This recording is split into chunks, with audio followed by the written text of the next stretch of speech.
حضرت امام اعظم ابو حنیفہ علیہ رحمہ فقہ و حدیث کے بہت بڑے عالم تھے۔ آپ ملک عراق کے ایک مشہور شہر کوفہ کے رہنے والے تھے اور کپڑے کا کاروبار کیا کرتے تھے۔ آپ کو ہمیشہ اس بات کا خیال رہتا تھا کہ جو آمدنی بھی ہو وہ حق حلال کی ہو۔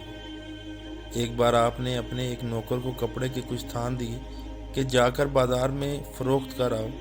ان میں سے ایک تھان میں کچھ خرابی تھی۔ آپ نے نوکر کو سمجھاتے ہوئے کہا کہ دیکھو، جب تم یہ تھان فروخت کرنے تو گاہک کو بتا دینا کہ اس میں یہ خرابی ہے، تاکہ گاہک دھوکے میں نہ رہے۔ نوکر تھان لے کر بازار چلا گیا۔ اتفاق سے ایسا ہوا کہ تمام تھان بڑی اچھی قیمت پر بک گئے، مگر نوکر کو اس بات کا خیال نہ رہا جو امام ابو حنیفہ نے سمجھائی تھی۔ اس نے گاہک کو بتایا ہی نہیں کہ ان میں سے ایک تھان خراب ہے اور عیب دار ہے۔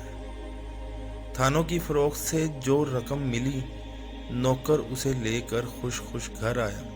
اس کا خیال تھا کہ یہ رقم دیکھ کر امام صاحب بہت خوش ہوں گے، مگر جب نوکر نے وہ رقم آپ کے حوالے کی تو آپ نے اس سے پوچھا، کیا تم نے وہ خراب تھان گاہک کو دکھا دیا تھا اور اسے بتا دیا تھا کہ اس میں نقص ہے؟ کہا، حضور، مجھے تو خیال ہی نہیں رہا۔ گاہک نے تھانوں کی ایسی اچھی قیمت لگائی تھی کہ خوشی کے مارے میں آپ کی بات بھول ہی گیا۔ یہ سن کر امام ابو حنیفہ نے رقم نوکر کو واپس کرتے ہوئے فرمایا کہ جاؤ، یہ تمام رقم خیرات کر آؤ، یہ ہمارے لیے حلال نہیں۔